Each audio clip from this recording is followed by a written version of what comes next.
મિત્રો તમે જિગ્નેશ કવિરાજને તો બધા ઓળખતા જ હશો મિત્રો. તેમણે હાલમાં જ કાલે જ એક નવી ગાડી છોડાવી હતી મિત્રો. આજકાલ બધા રાજલ બારોટના લગ્નમાં બીજી છે. તો મિત્રો કાલે મિત્રો જિગ્નેશ કવિરાજે ક્રેટા ગાડી નવી છોડાવી હતી. અને મિત્રો તમને જણાવી દઈએ કે જિગ્નેશ કવિરાજ રાજલ બારોટના મેરેજમાં હાજર પણ રહ્યા નહોતા. તમે મિત્રો તેમના વિડીયો જોયા હશે કે તે તમને જિગ્નેશ કવિરાજ ક્યાંય જોવા મળ્યા નહીં હોય.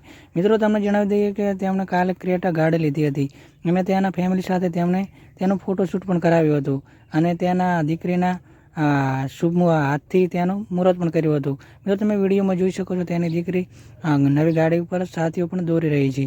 અને મિત્રો તેમણે આ ગાડી છોડાવી હતી અને તેમણે ફેમિલી સાથે એક વિડીયો શૂટ પણ કર્યો હતો અને તે ત્યાં તેમના ઇન્સ્ટાગ્રામ એકાઉન્ટ પર પણ નાખ્યો હતો. મિત્રો તમે જોઈ શકો છો કે તેમણે ક્રેટા ગાડી લીધી એટલી સુંદર લાગી રહી છે અને તેને ફેમિલી સાથે તે વિડીયો પણ શેર કર્યો છે. મિત્રો તમે જોઈ શકો છો મિત્રો તમે ક્રેટા ગાડીની કેટલી સુંદર લાગી રહી છે. તેમણે મિત્રો આગલી પર ગાડી લીધી હતી તે પણ ક્રેટા ગાડી હતી. મિત્રો તેણે બીજી ગાડી છોડાવી છે. તો મિત્રો તમને જિગ્નેશ કવિરાજની ગાડી કેવી લાગી, સારી લાગી તો કમેન્ટ કરીને જરૂર જણાવજો.